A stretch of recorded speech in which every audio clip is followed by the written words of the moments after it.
नमस्कार। आज का नया भारत ऐसा है जहां हर गांव से लेकर हर शहर तक नए उद्यमी अपने सपने को साकार कर रहे हैं। यही तो है उद्यमी भारत। आप देख रहे हैं दूरदर्शन पर नई श्रृंखला जिसका नाम है सिडबी एमएसएमई संवाद। एमएसएमई यानी micro, small and medium enterprises, जो कि देश की अर्थव्यवस्था के बैकबोन माने जाते हैं, और सिडबी यानी small industries development bank of India, जो कि हर एमएसएमई का पार्टनर है फाइनेंसिंग से लेकर कैपेसिटी बिल्डिंग तक।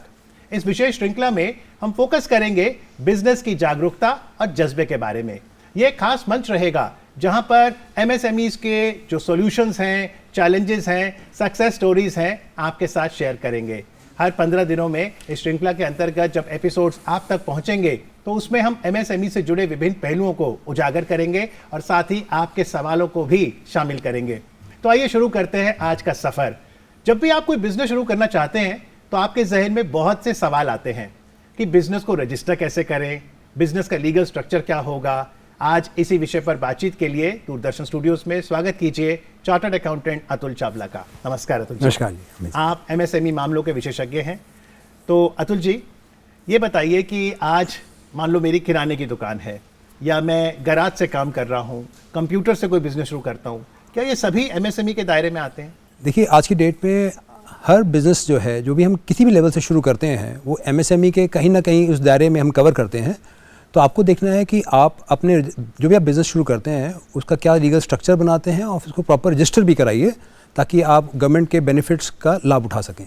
लेकिन यहाँ पर क्लासिफिकेशन लिमिट्स को समझना भी बहुत ज़रूरी है कि आखिरकार कब है कि मेरा बिजनेस माइक्रो कैटेगरी में आए, स्मॉल या मीडियम। तो क्या क्राइटेरिया है? देखिए, गवर्नमेंट ने जो रिसेंट अमेंडमेंट्स करी उसके बाद उन्होंने उसको बड़ा क्लियर कर दिया। पहले अलग था, मैन्युफैक्चरिंग अलग था, सर्विसेज अलग था, लेकिन अब उन्होंने सबको एक ही दायरे में डाल दिया है, जिसमें कि अगर आपकी प्लांट एंड मशीनरी में इन्वेस्टमेंट अप टू 2.5 करोड़ है और आपकी टर्नओवर अप टू 10 करोड़, तो आप माइक्रो के अंदर आते हैं। सिमिलरली आप स्मॉल में आते हैं अगर आपकी जो investments in plant and machinery up to 25 crore and turnover up to 100 crore है। एंड फिर ऑफ कोर्स मीडियम, जहां पर कि आपकी इन्वेस्टमेंट्स 125 करोड़ और उसके बाद टर्नओवर अप टू 500 करोड़ है। अगर आपकी इन लिमिट्स के अंदर आप आते हैं तो उसके अंदर फिर आप माइक्रो, स्मॉल या मीडियम में आप कैटेगराइज होते हैं। तो ये जो दोनों क्राइटेरिया आपने बताए, ये कंपोजिट क्राइटेरिया है। हाँ, दोनों फुलफिल करनी होगी। दोनों फुलफिल करने हैं आपको। तो आइए, जैसा अतुल जी ने कहा, एक बार रिकैप करते हैं कि हमारा बिजनेस कब है कि माइक्रो कैटेगरी में आएगा।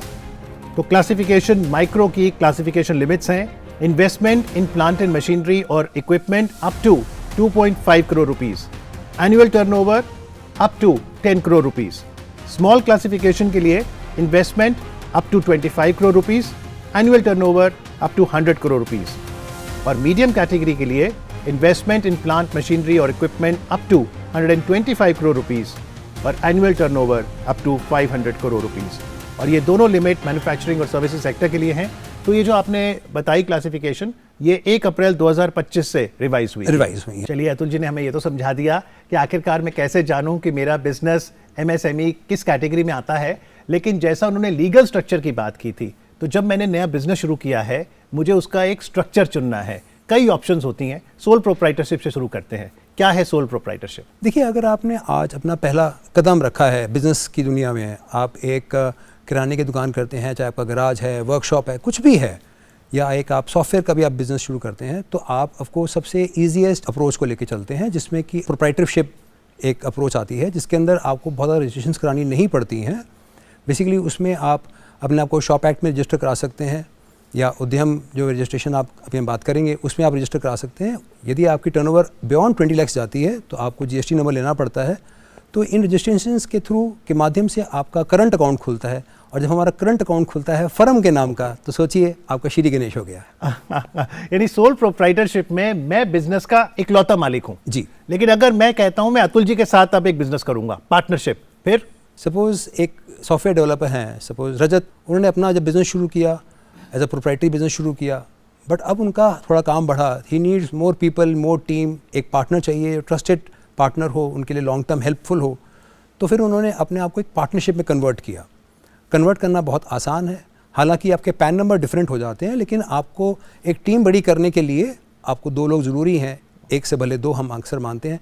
तो उसके अंदर फिर हम पार्टनरशिप, एक डीड बनती है जिसके अंदर सारे हमारे राइट्स, हमारी लाइबिलिटीज़, हमारी आपस की कितनी हमारी कंट्रीब्यूशन रहेगी, कितना हमारा प्रॉफिट शेयरिंग रहेगा, उसके एवज़ में हम लोग अपने आप को पार्टनरशिप के अंदर हम एंटर करते हैं और फिर उसके लिए एक नया पैन, नया जीएसटी और फिर आगे चलती है। तो ये पार्टनरशिप डीड रजिस्टर भी करानी होती है? देखिए, पार्टनरशिप डीड नॉर्मली बैंक्स या पैन नंबर के पर्सपेक्टिव आपको रजिस्टर्ड की ज़रूरत नहीं है, लेकिन उसका ऑफ कोर्स रजिस्ट्रेशंस कई लोग करवाते ज़रूर हैं। लेकिन हाँ, अगर आपने आगे जाके अपने आप को एक नेक्स्ट लेवल पर लेके जाना है तो आप आरओसी के अंदर एज अ LLP अपने आप को रजिस्टर करा सकते हैं। खासकर उसमें अगर आप सर्विस सेक्टर में हैं, आपको जो कंटेंजेंसी पर्सपेक्टिव अगर आप देखें तो उसमें पर्सनल लाइबिलिटीज़ आपके पर्सनल एसेट्स की नहीं होती है, वो सिंपल LLP एक फर्म तक ही रह जाती है। तब LLP कराते हैं। तो एक ऑप्शन तो हमने जाना था सोल प्रोप्राइटरशिप, जहां पर बिजनेस में पूरा मालिकाना हक मेरा है, लेकिन जैसा अतुल जी ने कहा और क्रिकेट में हमने देखा है, स्पोर्ट्स में इट्स ऑल अबाउट पार्टनरशिप। तो अगर 2 या 2 से ज़्यादा लोग आए तो एक ऑप्शन है जनरल पार्टनरशिप और एक आपने कहा लिमिटेड लायबिलिटी पार्टनरशिप। ये LLP थोड़ा और समझाइए। देखिए, LLP के अंदर बेसिकली आपकी वही डीड काम आती है, बट उसमें क्या होता है कि आपका थोड़ा सा एक रिकग्निशन बढ़ जाती है, आपकी एक्सेप्टेंस टू दी इन्वेस्टर्स बढ़ जाती है, एंड देन मोस्ट इंपॉर्टेंटली आपकी जो एक कंटेंजेंसी है, फॉर एग्जांपल जो रिस्क है, वो भी आपका एक दायरा सीमित रहता है। इसीलिए इसको लिमिटेड लायबिलिटी कहते हैं। इसलिए इसको लिमिटेड लायबिलिटी कहते हैं। नॉर्मल पार्टनरशिप में ये लिमिटेड लायबिलिटी नहीं है, उसमें आपकी लायबिलिटी संपूर्ण है। सपोज आपने कोई बैंक से लोन लिया या आपने कोई किसी को माल सप्लाई किया या कुछ भी है, तो लायबिलिटी आप पर्सनल तक भी रह जाती है, लेकिन LLP के अंदर वो चीज़ सीमित रह जाती है टू दैट पर्टिकुलर एंटिटी। आइए तीसरा ऑप्शन जानते हैं और वो है प्राइवेट लिमिटेड कंपनी। इसकी क्या विशेषताएं हैं? देखिए, अगर आपने अपने बिजनेस को ग्रो करना है तो आपको अपना स्ट्रक्चर चुनना बहुत ज़रूरी है। स्टार्टअप के अंदर आपके पास अच्छे आइडियाज़ होते हैं, बट शायद उतना कैपिटल नहीं होता है ताकि आप अपने बिज़नेस को बहुत बढ़ा सकें। तो उसके लिए आपको इन्वेस्टर्स चाहिए होते हैं। तो आप पहले प्राइवेट कंपनी बनाते हैं और आपको लगता है कि आपने एक दायरा क्रॉस कर लिया है या आपने एक टर्नओवर क्रॉस कर ली है। तो ये सारे स्ट्रक्चर्स डिपेंड करते हैं कि आप किस तरह का बिजनेस विजन रखते हैं। जी, किसी बिजनेस ने कोई बिजनेस स्ट्रक्चर चयन किया कि सोल प्रोप्राइटरशिप या जनरल पार्टनरशिप या LLP, वो उसको फिर आगे चल के चेंज भी कर सकता है? एब्सोल्युटली, क्योंकि क्या होता है, देखिए कि आज हमें नहीं पता है कि हमारा कल ये बिज़नेस कितना बड़ा ग्रो करता है, लेकिन हमारे को शुरुआत तो करनी होती है। तो आप कहीं से तो शुरुआत करते हैं, तो आप प्रोप्राइटरी से मोस्टली लोग शुरू करते हैं, पार्टनरशिप से शुरू करते हैं, लेकिन जैसे जैसे आपका बिजनेस ग्रो करता है, आपके साथ एक टीम बनती चली जाती है, and then from there onwards you start to believe कि why not go for a larger platform, जहाँ से जैसे इसको अगर हम इसको अपने व्यूअर्स के पर्सपेक्टिव समझें, फ्रॉम एन एजुकेशनल पर्सपेक्टिव, तो ये इसको हम नॉर्मली 4C कंसेप्ट कहते हैं। जी बिल्कुल, आपने मुझे क्यों दिया है कि मैं सिडबी MSME संवाद कार्यक्रम में एक छोटा सा ब्रेक ले लूं, लेकिन ब्रेक के बाद अतुल जी ने ये बताया है 4C कॉन्सेप्ट, ये हमारी मदद करता है कि हम सही बिजनेस स्ट्रक्चर का चयन कर सकें। जानेंगे ब्रेक के बाद।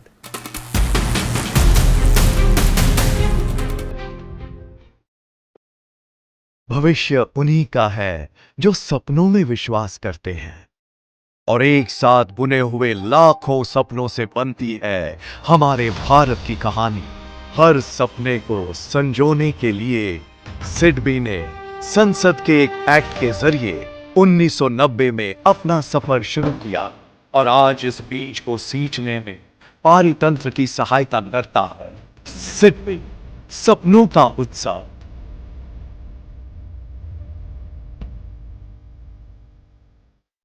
भारत की MSMEs हमारी अर्थव्यवस्था की असली ताकत है, लेकिन आगे बढ़ने के लिए समय पर वर्किंग कैपिटल सबसे जरूरी है। पेश है सिडबी डिजिकैश, MSMEs के लिए तेज, पारदर्शी और पूरी तरह डिजिटल वर्किंग कैपिटल समाधान। पूरी तरह ऑनलाइन प्रक्रिया के जरिए पाएं कार्यशील पूंजी सीमा और पूंजी सावधि ऋण, रोजमर्रा की जरूरतों, कच्चा माल, जरूरी ऑर्डर्स या मौजूदा लिमिट ट्रांसफर के लिए 10 लाख से 5 करोड़ तक की फंडिंग। सिडबी डिजिकैश, आसान, स्मार्ट और digital first working capital Bharat की MSMEs की प्रगति के लिए। सिडबी MSME को समझता है।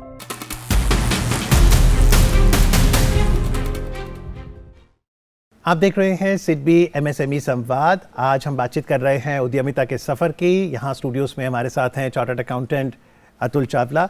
अतुल जी ने ब्रेक में जाने से पहले हमें बताया था कि कई ऑप्शंस हैं बिजनेस स्ट्रक्चर के, तो आइए जल्दी से रिकैप कर देते हैं। पहला ऑप्शन है लीगल स्ट्रक्चर का सोल प्रोप्राइटरशिप। इसके फीचर्स हैं कि ये बहुत सिंपल, सरल है, सिंगल ओनर सेटअप है और इसमें पूरा ध्यान आप ही को रखना है, पर्सनल लायबिलिटी आप ही की रहेगी। फिर पार्टनरशिप फर्म, जहां पे शेयर्ड ओनरशिप है, शेयर्ड रिस्पॉन्सिबिलिटीज हैं, limited liability partnership LLP, private limited company जो कि एक सेपरेट एंटिटी है, लिमिटेड लायबिलिटी और इन्वेस्टर फ्रेंडली है, लेकिन आप देखिए कंसिडरेशंस में हाई कंप्लायंसेस। तो अब क्योंकि कई ऑप्शंस हैं बिजनेस स्ट्रक्चर के, अतुल जी, बिजनेस चयन कैसे करें, 4C कॉन्सेप्ट क्या है? देखिए, आप जैसे हम 4C को समझते हैं, अगेन कि हमारा विजन क्या है, हमारा कैपिटल कितना इन्वॉल्व है और हमारे को किस तरह के अपने कंप्लायंसेस को रखना है, तो वो डिपेंड करता है। फर्स्ट ऑफ ऑल आता है कैपिटल, C फॉर कैपिटल, पूंजी। पूंजी कैपिटल कि आप अपना कितना लगाना चाहते हैं, बैंक्स हैं तो आपको उनसे कितना सपोर्ट मिलने की आशा है। और ऑफ कोर्स उसके बाद आता है कि क्या इसके बाद भी, जैसे आजकल हम देखते हैं कि इन्वेस्टर आते हैं, वो आपके आइडियाज़ को इन्वेस्टमेंट देते हैं, तो कैपिटल एक बहुत बड़ा एक इम्पॉर्टेंट पार्ट होता है कि किस तरह से आप अपने बिजनेस का स्ट्रक्चर क्रिएट करते हैं। उसके बाद कंट्रोल, ओके, जैसे आपने खुद ही बताया कि प्रोप्राइटरशिप में सारा कंट्रोल आपका रहता है, ठीक है। रिस्क भी आपका, रिवॉर्ड भी आपका। सिमिलरली हम पार्टनरशिप के अंदर आते हैं तो कितना कंट्रोल आप देना चाहते हैं अपने पार्टनर्स को, आपके पास कंट्रोलिंग अथॉरिटी रहे, डिसीजन मेकिंग लास्ट में किसकी रहे। And same is with LLP। Okay, and lastly जैसे आप प्राइवेट कंपनी की आप बात करते हैं तो आप ये समझते हैं कि प्राइवेट कंपनी के अंदर डायरेक्टर्स होते हैं, शेयर होल्डर्स होते हैं, कौन कितना कंट्रोल कर रहा है, किसके पास शेयर होल्डिंग कैपेसिटी है। ओके, यानी कंट्रोल में चाहे प्रोप्राइटर हो, पार्टनर्स हो, उनका क्या शेयर रहेगा, और अगर आपने पब्लिक से पैसा लिया जैसे IPO, तो शेयर होल्डर्स कितने रहेंगे, ये सब कंट्रोल में आता है। ये सब कंट्रोल में आ जाता है। कंप्लायंसेस, एंड देन कंप्लायंसेस हैं, जैसे कि for example if you are talking about a proprietorship firm, तो उसमें कंप्लायंसेस ऑलमोस्ट नील हैं except for filing your income tax return और a GST return. Okay, similarly partnership firm के अंदर भी आपके कंपैरेटिवली कंप्लायंसेस कम हैं, लेकिन the moment you move into LLP, moment you move into private limited companies, तो वहाँ पर क्या है कि आपको एनुअल रिटर्न्स जाती हैं, वहाँ पे जो आपकी जो वहाँ पे ऑडिट होना भी मैंडेटरी हो जाता है, फिर ऑडिट रिपोर्ट्स प्रॉपर ROC में सबमिट होती हैं, बोर्ड मीटिंग्स होनी ज़रूरी हैं। तो ये सब compliances depending upon the scale of your business आप उनको प्लान कर सकते हैं। इन्वेस्टर प्रेफर भी करता है कभी कभी। Absolutely, absolutely. Okay, so control, then we've got compliances. The first one was capital. The 4C. Contingency, तो कंटिजेंसी भी एक बहुत बड़ा रोल प्ले करती है, क्योंकि जिस तरह के आज बिजनेसेस हैं जहाँ पे कि of course risk and reward जिसको हम कह सकते हैं, Yes. वो साथ साथ चलता है बिजनेस के साथ। तो हमारे को दोनों का देखना है कि हम कितना अपने ऊपर रिस्क अपने ऊपर ले सकते हैं। एक स्केल के बाद ऑफ कोर्स वो पूरा रिस्क लेना अपने ऊपर थोड़ा सा डिफ़िकल्ट हो जाता है, तो इसीलिए हम लोग प्लान करते हैं, चाहे वो पहले प्रोप्राइटरशिप, फिर पार्टनरशिप जहाँ पे कि share responsibility and share Yes. Risk and rewards हैं, and then of course private company जहाँ पे कि थोड़ा सा आप रिस्क को अपने पर्सनल लेवल तक नहीं लेके आते हैं। तो क्योंकि ये पर्सनल चॉइस है, बिजनेस के लिए कस्टमाइज करना होगा, तो आप हिदायत देंगे कि बिजनेस इस पे रिसर्च ज़रूर करे और जहाँ ज़रूरी हो एक्सपर्ट की राय भी ले। आप अपने स्ट्रक्चर को प्लान करिए ताकि कल जो आप जिस मकाम पे पहुंचना चाहते हैं उसकी आज से ही तैयारी शुरू हो। बिल्कुल, बहुत ही अच्छा यहाँ पे अतुल जी ने समझाया कि आज हम शुरुआत तो ज़रूर करते हैं अपने बिजनेस की, लेकिन ग्रोथ माइंडसेट से जब आगे बढ़ते हैं तो आपको बिजनेस स्ट्रक्चर में परिवर्तन भी लाना पड़ेगा। आइए जल्दी से रिकैप करते हैं कि आखिरकार हमारे पास क्या क्या ऑप्शंस हैं बिजनेस स्ट्रक्चर के। 4 C's that will help you to choose the business structure. First C, capital, कि आप कितना निवेश करना चाहते हैं। दूसरा C, control, who will have the decision making authority, निर्णय लेने की अथॉरिटी किसके पास होगी।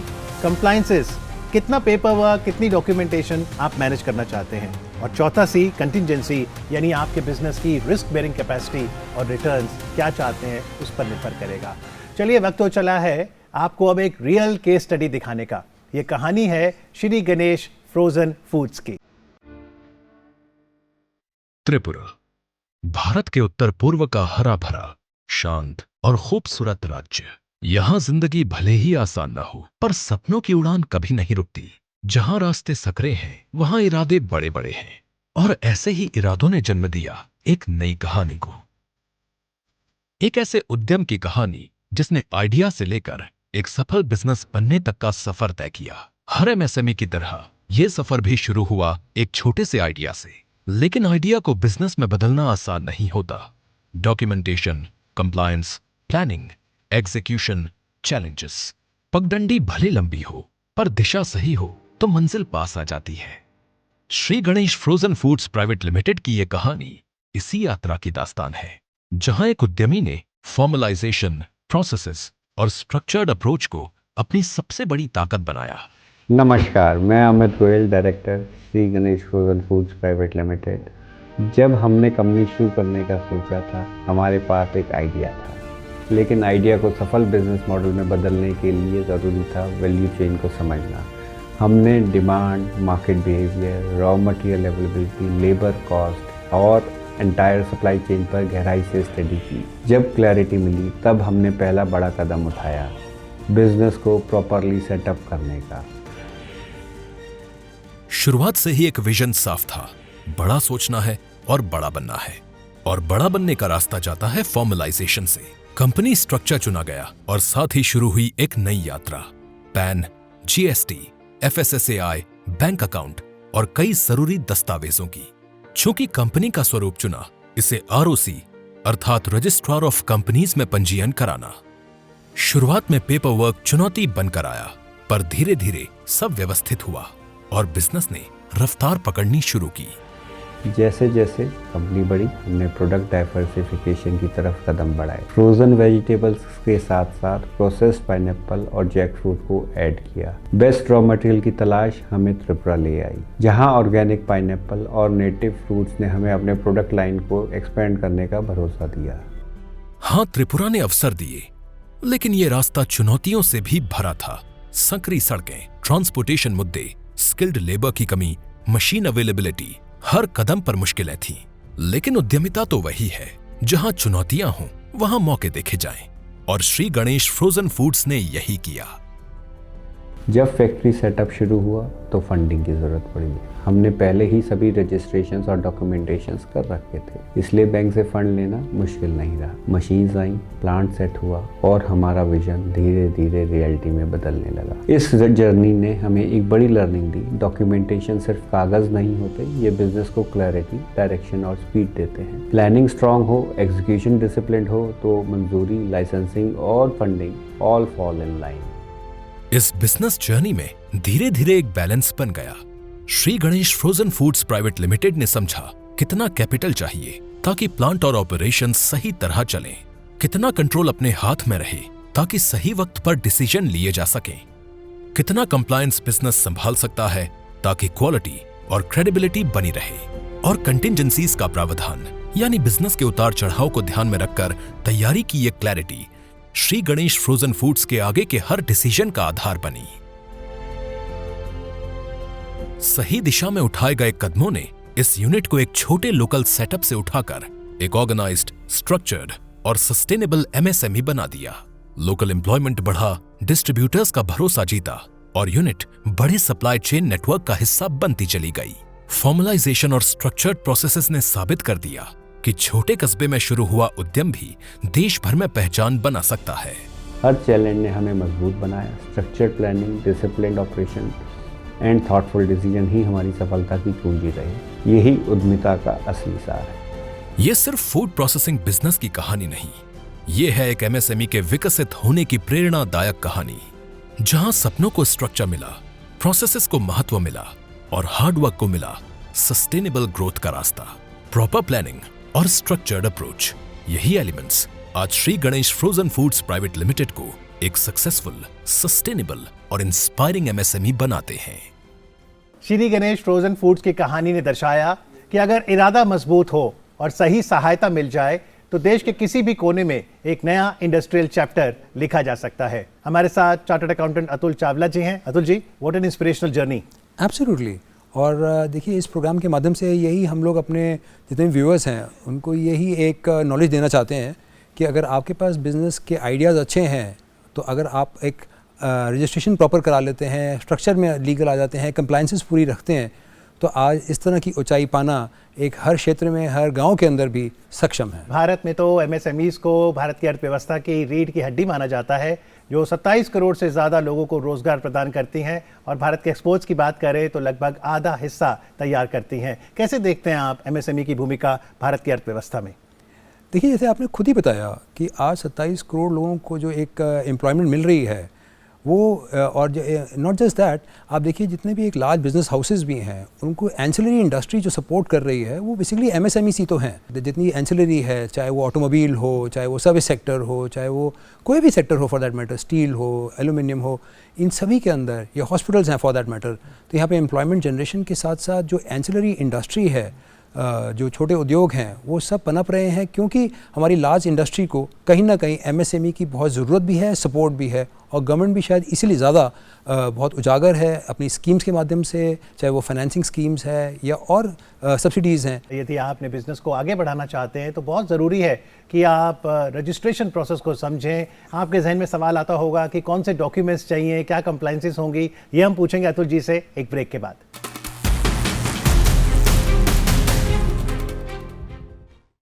आज की तेज रफ्तार बिजनेस दुनिया में तरक्की किसी का इंतजार नहीं करती, इसीलिए सिडबी लेकर आया है एक्सप्रेस और स्पीड योजना। स्मार्ट और तेज मशीनरी फाइनेंस सॉल्यूशंस। अब पाइए मशीनरी और इक्विपमेंट के लिए FD कोलैटरल पर 100% फाइनेंसिंग या सिर्फ 25% प्रमोटर मार्जिन के साथ 75% फंडिंग और आसान रीपेमेंट अवधि 5 साल तक। और बड़े सपनों के लिए 15 करोड़ तक फाइनेंसिंग, 100% फंडिंग या 75% फाइनेंसिंग अवधि 7 साल तक। अपने बिजनेस को रफ्तार दीजिए सिडबी के एक्सप्रेस और स्पीड के साथ। सिडबी MSME को समझता है। कैश डिफेंस योजना उन MSME को सशक्त बनाती है जो सशस्त्र बलों, सार्वजनिक रक्षा उपक्रमों, DRDO या Tier 1 डिफेंस वेंडर्स के साथ वर्क ऑर्डर्स पर काम कर रहे हैं। कैश डिफेंस के अंतर्गत स्थापित MSME को 20 करोड़ रुपए तक और नए MSME को 5 करोड़ रुपए तक अतिरिक्त कार्यशील पूंजी सहायता उपलब्ध है। इसके साथ डिफेंस कॉन्ट्रैक्ट मूल्य का 100% तक टर्म लोन और तात्कालिक जरूरतों के लिए 10% स्टैंड बाय क्रेडिट सुविधा भी। सिडबी कैश डिफेंस, भारत के रक्षा पारितंत्र को मजबूती।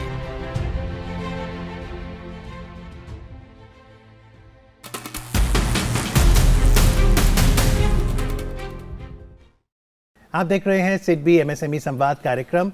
आइए बातचीत करते हैं अतुल जी कि आखिरकार अगर कोई बिजनेस रजिस्ट्रेशन कराना चाहे और माइक्रो स्मॉल मीडियम कैटेगरी में आना चाहे तो उसके लिए स्टेप बाय स्टेप प्रोसेस क्या होगा? MSME के अंदर अगर आपने अपने आप को रजिस्टर कराना है तो एक उद्यम registration.gov.in एक पोर्टल है, एक ये फ्री ऑफ कॉस्ट एक ऑनलाइन रजिस्ट्रेशन है, ताकि जो भी गवर्नमेंट की जो स्कीम्स हैं जो MSME सेक्टर के लिए खासकर बनाई गई हैं हम उसका बेनिफिट ले सकते हैं। तो यानी अतुल जी, अगर मैं कोई बिजनेस कर रहा हूँ, सालों से कर रहा हूँ, जब तक मैं इस पोर्टल पे जाके अपने आप को पंजीकृत नहीं कराता तब तक मैं अपने आप को MSME नहीं कह सकता। देखिए, रजिस्ट्रेशन कराने का पर्पस ही यही होता है क्योंकि गवर्नमेंट डज नॉट नो कि आप कैसे क्या कर रहे हैं। टू अवेल द बेनिफिट्स हमें कहीं ना कहीं रजिस्टर तो होना ज़रूरी है। तो यानी उद्यम registration.gov.in पर बिजनेस गया, कितनी देर लगेगी, कौन से डॉक्यूमेंट्स लगाने होंगे? ये फ्री ऑफ कॉस्ट है और आप रजिस्ट्रेशन करने के बहुत तुरंत बाद ही within few minutes probably आपको ऑन योर ईमेल आपको ये इसका सर्टिफिकेट आ जाता है। इसमें बेसिकली आपको क्या है, कुछ रजिस्ट्रेशन डॉक्यूमेंट्स आपको साथ रखने पड़ते हैं। पैन नंबर है, आधार कार्ड है या GST नंबर है, तो इस तरह की कुछ डिटेल्स हैं या आप क्या प्रोजेक्ट कर रहे हैं उसके बारे में एक संक्षेप हो। तो ये कुछ चीज़ें होती हैं जिससे कि आपके बारे में वो जानते हैं कि आप क्या कर रहे हैं, कौन सी इंडस्ट्री में हैं, और उसके बेसिस पे आपको रजिस्ट्रेशन मिल जाता है। तो जैसे आज की केस स्टडी में हमने देखा Shri Ganesh frozen food sector में थे, तो उनके लिए सेक्टर स्पेसिफिक लाइसेंस भी है। जी हाँ, वो सेक्टर स्पेसिफिक लाइसेंसेस हैं। जो आप एग्जैक्टली काम करेंगे वो एक सेक्टर स्पेसिफिक रजिस्ट्रेशन सेपरेट है। तो आइए एक बार रिकैप करते हैं कि अगर आप अपने बिजनेस को रजिस्टर कराना चाहते हैं तो आखिरकार कौन कौन सी डॉक्यूमेंटेशन आप बिल्कुल तैयार रखें। तो सबसे पहले तो वेबसाइट नोट करें। यदि आप MSME पोर्टल पर रजिस्टर होना चाहते हैं तो वेबसाइट का पता है www.udyamregistration.gov.in। ये बिल्कुल निशुल्क है, ऑनलाइन है, आधार बेस्ड है। आपके पास permanent account number, PAN, goods and services tax number GST और सेक्टर लाइसेंसेस भी इंपॉर्टेंट हैं। जैसा अतुल जी ने कहा, अगर कोई फूड सेक्टर में है तो उसका रेगुलेटर FSSAI उसका लाइसेंस और उसके साथ साथ अन्य डॉक्यूमेंटेशन में बैंक डिटेल्स। लेकिन जब कोई बिजनेस शुरू करता है तो शुरू करने से पहले अतुल जी, या हो सकता है बीच में, उसे लगे कि मुझे ट्रेनिंग चाहिए, मुझे कैपेसिटी बिल्डिंग करनी है, तो वो कहाँ जाए? देखिए, MSME मिनिस्ट्री ने बहुत सारे प्रोग्राम्स NSDC के माध्यम से और ट्रेनिंग, उनके जो इंस्टीट्यूट्स हैं जैसे NISBED है, ऐसे काफ़ी ट्रेनिंग इंस्टीट्यूट्स के माध्यम से हमारे पास स्किल डेवलपमेंट के प्रोग्राम्स हैं, EDP प्रोग्राम जिसको आप कह सकते हैं, जिसमें कि बहुत सारे कोर्सेज़ ऑनलाइन भी हैं, ये ऑफलाइन भी हैं, जिसके अंदर आपका वेब डिज़ाइनिंग से लेके एंटरप्रेन्योरशिप के ऊपर है या डिजिटल मार्केटिंग के ऊपर है। जैसे आजकल AI का ज़माना है, तो AI के ऊपर उनके बहुत कोर्सेज़ हैं जो ना केवल बहुत रीज़नेबल चार्ज्ड हैं ताकि एक आम आदमी भी उनको अफोर्ड कर सकता है। तो ऑनलाइन ऑफलाइन ये दोनों कोर्सेज़ अवेलेबल हैं उनके इंस्टीट्यूट्स के। सिमिलरली NSDC है, जहाँ पर कि बहुत सारे कोर्सेज़ NSDC के थ्रू, ये सारे डिफरेंट चैनल पार्टनर्स के थ्रू बहुत रिमोट एरियाज़ में भी अक्रॉस द कंट्री आपको NSDC का ये सपोर्ट मिलता है। और इसके माध्यम से जितने भी बडिंग एंटरप्रेन्योर्स हैं या एक कंटिन्यूस लर्निंग कह लीजिए इसको, तो ये बहुत ज़रूरी भी है और बहुत रीज़नेबल रेट्स में मिलती है। इसलिए तो कहते हैं हुनर है तो कदर है, स्किल बहुत ज़रूरी है। NSDC मतलब नेशनल स्किल डेवलपमेंट कॉर्पोरेशन, और निस्बत की बात जो अतुल जी ने की थी उसका फुल फॉर्म है national institute for entrepreneurship and small business development. तो एक बार रिकैप करते हैं कि अगर हमारा बिजनेस है तो उसके लिए हम किन किन बातों का ध्यान रखें ताकि हम MSME में रजिस्टर भी हों और आगे बढ़ाएं अपने बिजनेस को। देखिए, जैसे हमने इस प्रोग्राम में समझाया और आगे वाले प्रोग्राम्स के अंदर भी हमारी कोशिश यही रहेगी कि जितने भी व्यूअर्स हैं उनके लिए हम अधिक से अधिक जानकारी लेकर आएँ। आज अगर हम इस रिकैप करें तो सबसे पहले आपका जो भी आपने एक लीगल स्ट्रक्चर रखना है तो उसको आप प्लान करिए। कंप्लायंसेस किस तरह के रखना चाहते हैं, आपके पास कैपिटल कितना लगाना चाहते हैं और कितना आपको लगता है कि आपको जिस इंडस्ट्री में आपने जाना है उसके पर्सपेक्टिव से अपना लीगल स्ट्रक्चर चूज़ करिए। तो डिपेंडिंग अपॉन कि आपका क्या बिज़नेस है और कितना आप कंप्लायंसेस, रिस्क एंड रिवॉर्ड्स को आप शेयर करना चाहते हैं, तो आप जैसे हमने बताया प्रोप्राइटरशिप, पार्टनरशिप, LLP या प्राइवेट लिमिटेड कंपनी के अंदर आप अपने आप को रजिस्टर कराइए। और उसके अलावा जितने भी और अगर उद्यम रजिस्ट्रेशंस के बेनिफिट का आप लाभ ले सकते हैं। और ये सारी प्रक्रिया डिजिटल है, ऑनलाइन है, काफ़ी सरल है। एब्सोल्युटली। तो आज पहले एपिसोड की थीम थी उद्यमी की उड़ान, और इस एपिसोड के की टेकअवेज इस तरह रहे। सबसे पहले, जो भी बिजनेस आप कर रहे हैं 4 C's के आधार पर उसका सही लीगल स्ट्रक्चर का चयन करें। दूसरा, कि आप अपने आप को पंजीकृत ज़रूर कराएं। तीसरा, बहुत ज़रूरी है कि बिज़नेस के जो नेसेसरी लाइसेंसेस हैं, मिसाल के तौर पर अगर आपका बिज़नेस फूड सेक्टर में है तो फूड रेगुलेटर का लाइसेंस उसको प्राप्त करें। और चौथा, अपनी एंटरप्राइज को ग्रो करने के लिए capacity building program, training, schemes और फाइनेंसिंग का सहारा ज़रूर लें। तो अगले एपिसोड में हम फोकस करेंगे डिजिटाइजेशन ऑफ MSMEs पर। तो यदि आप भी SIDBI MSME संवाद का हिस्सा बनना चाहते हैं तो आप अपने सवाल हमें लिख भेजिए।